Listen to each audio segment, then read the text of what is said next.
ನಮಸ್ತೆ, welcome to talkies with Sindhu. ಇವತ್ತು ನಾನು ಕನ್ನಡ ಸಿನಿಮಾದ ಪ್ರತಿಯೊಂದು ಫ್ಯಾನ್ ಆಲ್ರೆಡಿ ಥಿಂಕ್ ಮಾಡಿರೋ ಒಂದು ವಿಷಯದ ಬಗ್ಗೆ ಮಾತಾಡ್ತಿದ್ದೇನೆ. ನಾವು ಚಿಕ್ಕವರಿರುವಾಗ ಕೆಲವು ಗೋಲ್ಡ್ ಸ್ಟ್ಯಾಂಡರ್ಡ್ ಕಾಮಿಡಿ ಮೂವೀಸ್ ಕನ್ನಡದಲ್ಲಿ ನಮ್ಮನ್ನ ಹೊಟ್ಟೆ ನೋವಾಗುವಷ್ಟು ನಗ್ಸೋ ಕೆಲವು ಕ್ಲಾಸಿಕ್ಸ್ ಇತ್ತು. ಈಗ ಅಂತ ಮೂವೀಸ್ ಯಾಕೆ ಬರ್ತಾ ಇಲ್ಲ? ಯಾವುದೇ ಚೀಪ್ ಟ್ರಿಕ್ಸ್ ಇಲ್ಲದೆ ನಾನ್ ಸ್ಟಾಪ್ ಲಾಫ್ಸ್ ನ ಡೆಲಿವರ್ ಮಾಡ್ತಿದ್ದ ಸ್ಯಾಂಡಲ್ವುಡ್ ಈಗ ಎಲ್ಲಿದೆ? ಎಸ್ಪೆಷಲಿ ಆಫ್ಟರ್ 2010 ಇಂಥ ಕನ್ನಡ ಮೂವೀಸ್ ನಮ್ಗೆ ನೋಡ್ಲಿಕ್ಕೆ ಸಿಕ್ಕಿರೋದು ತುಂಬಾ ಕಮ್ಮಿ. ಇದ್ರ ಮೇಲೆ ನಂದು ಒಂದಷ್ಟು ಥಿಯರೀಸ್ ಇದೆ, ಅದನ್ನ ಇಲ್ಲಿ ಡಿಸ್ಕಸ್ ಮಾಡ್ತೀನಿ. ಮೊದಲನೇದಾಗಿ ಕಾಮಿಡಿಯ ಡೆಫಿನೇಷನ್ ಚೇಂಜ್ ಆಗಿರೋದು. ಡಬಲ್ ಮೀನಿಂಗ್ ಕಾಮಿಡಿಯ ಸ್ಟ್ಯಾಂಡರ್ಡ್ ಅಂತ ಆಗಿರೋದು. ಇತ್ತೀಚಿನ ಎಷ್ಟೋ ಮೂವೀಸ್ ಅಲ್ಲಿ ಅಡಲ್ಟ್ ಹ್ಯೂಮರ್ ಮತ್ತೆ ಸ್ಟೀರಿಯೋ ಟೈಪ್ ಹ್ಯೂಮರೇ ಕಾಮಿಡಿಯ ಕೋರ್ ಆಗಿದೆ. ಸ್ಮಾರ್ಟ್ ರೈಟಿಂಗ್ ಇಂದ ಕಾಮಿಡಿ ಕ್ಯಾರೆಕ್ಟರ್ಸ್ ಅನ್ನ ಬಿಲ್ಡ್ ಮಾಡೋದು ಬಿಟ್ಟು ವ್ಯಂಗ್ಯೋಕ್ತಿ ಯೂಸ್ ಮಾಡಿ ನಗು ತರಿಸ್ಲಿಕ್ಕೆ ಟ್ರೈ ಮಾಡ್ತಿದ್ದಾರೆ. ನಮ್ಮ 90s 2000s ಮೂವೀಸ್ ನೋಡಿದ್ರೆ ಅಲ್ಲಿ ಕಾಮಿಡಿ ಬರೀ ಡೈಲಾಗ್ಸ್ ಮೇಲೆ ಬೇಸ್ ಆಗಿರ್ಲಿಲ್ಲ, ಸಿಚುವೇಶನ್ಸ್ ಕ್ಯಾರೆಕ್ಟರ್ಸ್ ಕೂಡ ತುಂಬಾ ಪ್ರಾಮುಖ್ಯತೆ ಕೊಡ್ತಾ ಇದ್ರು. ಸ್ಮಾರ್ಟ್ ರೈಟಿಂಗ್ ಇಂದ ಒಂದು ಸಿಚುವೇಶನ್ಸ್ ಅನ್ನ ಡಿಸೈನ್ ಮಾಡ್ತಿದ್ರು, ಆ ಕ್ಯಾರೆಕ್ಟರ್ಸ್ ಗೆ ಲೇಯರ್ಸ್ ಇರ್ತಿತ್ತು. ಇದರಿಂದಾಗಿ ಆ ಕ್ಯಾರೆಕ್ಟರ್ ಬಾಯಿಂದ ಬರೋ ಎಲ್ಲಾ ಡೈಲಾಗ್ ನಮ್ಗೆ ಫನಿ ಅಂತಾನೆ ಅನ್ನಿಸ್ತಿತ್ತು. ಫಾರ್ ಎಕ್ಸಾಂಪಲ್, ನಮ್ಮ ಅನಂತ್ನಾಗ್ ಅವರ ಗಣೇಶ ಸೀರೀಸ್, ಅದರ ಪ್ರತಿಯೊಂದು ಡೈಲಾಗ್ ಅಲ್ಲಿ ಒಂದು ವಿಟ್ ಇರ್ತಿತ್ತು. ಆ ಡೈಲಾಗ್ಸ್ ನೋಡಿದಾಗ ರೈಟರ್ ನ ಕಾಮಿಡಿ ನಾಲೆಜ್ ಬಗ್ಗೆ ನಮ್ಗೆ ಗೊತ್ತಾಗ್ತಿತ್ತು. ಅದೇ ತರ ನಮ್ಮ ಕುರಿಗಳು ಸರ್ ಕುರಿಗಳು, ಕೋತಿಗಳು ಸರ್ ಕೋತಿಗಳು, ಈ ಎಲ್ಲ ಮೂವೀಸ್ ಅಲ್ಲಿ ಸಿಚುವೇಶನ್ಸ್ ನ ಫಿಸಿಕಲ್ ಕಾಮಿಡಿನ ತುಂಬಾ ಚೆನ್ನಾಗಿ ಯೂಸ್ ಮಾಡ್ತಿದ್ರು. ಹಾಗೆ ರಾಮಶಾಮ ಭಾಮದಲ್ಲಿದ್ದ ಪ್ರತಿಯೊಂದು ಕ್ಯಾರೆಕ್ಟರ್ ಗೆ ನಮ್ಮನ್ನ ನಗಿಸೋ ಎಬಿಲಿಟಿ, ಈ ರಮೇಶ್ ಮತ್ತೆ ಊರ್ವಶಿ ಅವರ ಕಾನ್ವರ್ಸೇಷನ್ಸ್, ರಮೇಶ್ ಮತ್ತೆ ಕಮಲ್ ಹಾಸನ್ ಅವರ ಎಷ್ಟೋ ಸೀನ್ಸ್ ಎಲ್ಲಾನು ನಮ್ಗೆ ಇವತ್ತು ನೋಡಿದ್ರು ಅಷ್ಟೇ ನಗು ಬರುತ್ತೆ. ಅದೇ ಇತ್ತೀಚಿನ ಮೂವೀಸ್ ಅಲ್ಲಿ ಕ್ವಿಕ್ ಅಟೆನ್ಷನ್ ನ ಗ್ರಾಬ್ ಮಾಡಕ್ಕೆ ಅಡಲ್ಟ್ ಹ್ಯೂಮರ್ ಅನ್ನೇ ಯೂಸ್ ಮಾಡೋದು ನೋಡ್ತಾ ಇದೀವಿ. Producers vulgarity is equal to ವೈರಾಲಿಟಿ ಅಂತ ಒಂದು ಫಾರ್ಮುಲಾ ಯೂಸ್ ಮಾಡ್ಕೊಂಡು ಮೂವೀಸ್ ಪ್ರೊಡ್ಯೂಸ್ ಮಾಡ್ತಿರೋ ತರ ಅನ್ನಿಸ್ತಿದೆ.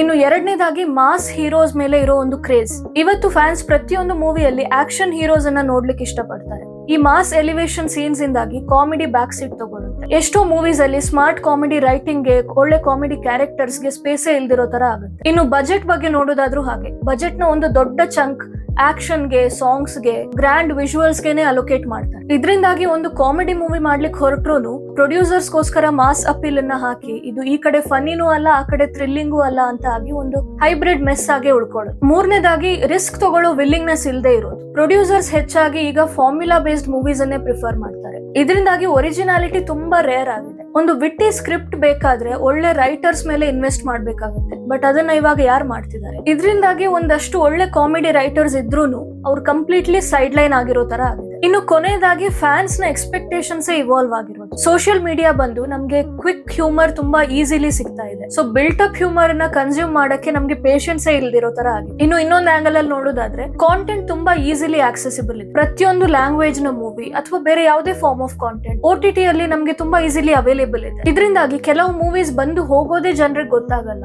ಸೊ ಪ್ರೊಡ್ಯೂಸರ್ಸ್ ಕೂಡ ಈ ತರ ಮೂವೀಸ್ ಅಲ್ಲಿ ಮತ್ತೆ ಇನ್ವೆಸ್ಟ್ ಮಾಡೋದ್ರಿಂದ ಹಿಂಜರಿತಾರೆ. ಇನ್ನು ಜನರ ಆಂಗಲ್ ಅಲ್ಲಿ ನೋಡೋದಾದ್ರೂ ಅಷ್ಟೇ, ಕೆಲವು ಕಾಮಿಡಿ ಮೂವೀಸ್ಗೆ ಹೈ ಎಕ್ಸ್ಪೆಕ್ಟೇಷನ್ಸ್ ಇಟ್ಕೊಂಡು ಜನ ಥಿಯೇಟರ್ಗೆ ಹೋಗ್ತಾರೆ.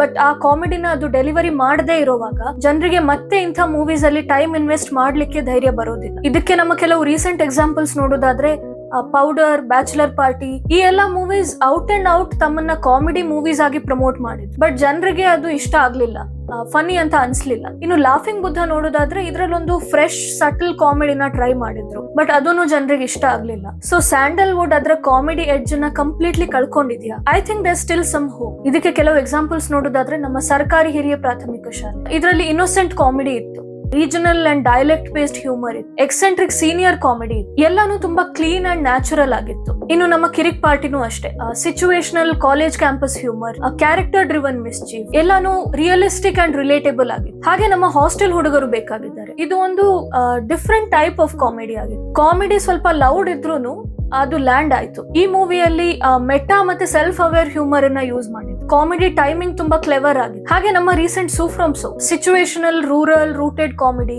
ಎಕ್ಸೆಂಟ್ರಿಕ್ ಕ್ಯಾರೆಕ್ಟರ್ಸ್ ಎಲ್ಲಾನು ತುಂಬಾ ಚೆನ್ನಾಗಿ ವರ್ಕ್ ಆಯ್ತು. ಈ ಎಲ್ಲಾ ಮೂವೀಸ್ ಅಲ್ಲಿ ಫಸ್ಟ್ ಹಾಫ್ ನ ಡ್ರೈವಿಂಗ್ ಫೋರ್ಸ್ ಇದ್ದಿದ್ದೇ ಕಾಮಿಡಿ. ಇಲ್ಲಿ ಕಾಮಿಡಿ ಇಷ್ಟು ಚೆನ್ನಾಗಿ ವರ್ಕ್ ಆಗಿದ್ರಿಂದಾನೇ ನಮ್ಮ ಸೆಕೆಂಡ್ ಹಾಫ್ ಎಕ್ಸ್ಪೀರಿಯನ್ಸ್ ಕೂಡ ಚೆನ್ನಾಗಿತ್ತು. ಸೊ ನೀವು ಅಗ್ರಿ ಮಾಡ್ತೀರಾ? ನಿಮ್ಗೂ ಕನ್ನಡ ಸಿನಿಮಾದಲ್ಲಿ ಕಾಮಿಡಿ ರಿವೈವಲ್ ಆಗ್ಬೇಕು ಅಂತ ಅನ್ಸುತ್ತಾ? ಯಾವ 90s or 2000s ಮೂವಿನ ನೀವು ಇವತ್ತು ಕೂಡ ಕುತ್ಕೊಂಡು ನೋಡ್ತೀರಾ?